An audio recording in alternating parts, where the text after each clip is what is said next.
এই শারীরিক নির্যাতন আমার উপরে হয়েছিল, তারপরে চিকিৎসার জন্য আমি এই দেশে আসি। আমি যখন এখানে আসি, আমার ভাইকে আমি রেখে এসেছিলাম, ছোট ভাইকে। আমি যখন এই দেশে আসি, আমার সুস্থ মাকে আমি রেখে এসেছিলাম। একটি ঘর রেখে এসেছিলাম, যেই ঘরে আমি এবং আমার ছোট ভাই বড় হয়েছি, যেই ঘরে আমার বাবার স্মৃতি ছিল, যেই ঘরে আমাদের দুই ভাইয়ের সন্তানরা জন্মগ্রহণ করেছিল, যেই ঘরে আমার মায়ের বহু স্মৃতি ছিল,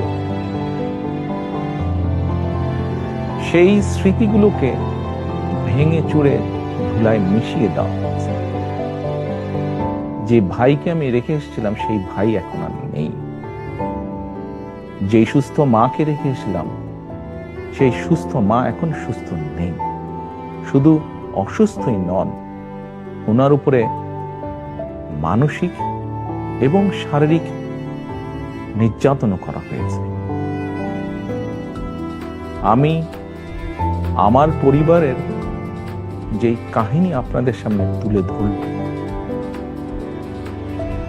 এটিকে আপনারা কাহিনী বলুন বা সংগ্রাম বলুন, যেটাই বলুন না কেন, এটি শুধু আমার কাহিনী না, আমার পরিবারের কাহিনী না।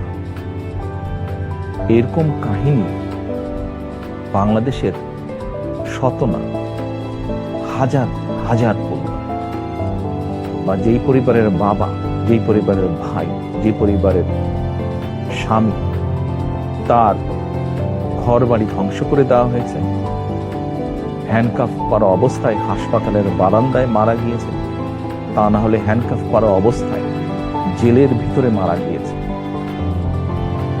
সহায় সম্পত্তি ধ্বংস করে দেওয়া হয়েছে।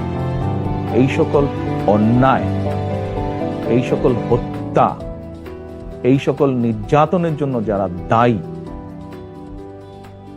যারা এসবের হুকুম দিয়েছে, তাদের প্রত্যেকের বিচার হতে হবে। এটি প্রতিশোধের কোনো বিষয় নয়, এটি ন্যায়ের কথা, এটি আইনের কথা। অন্যায় হলে তার বিচার হতে হবে।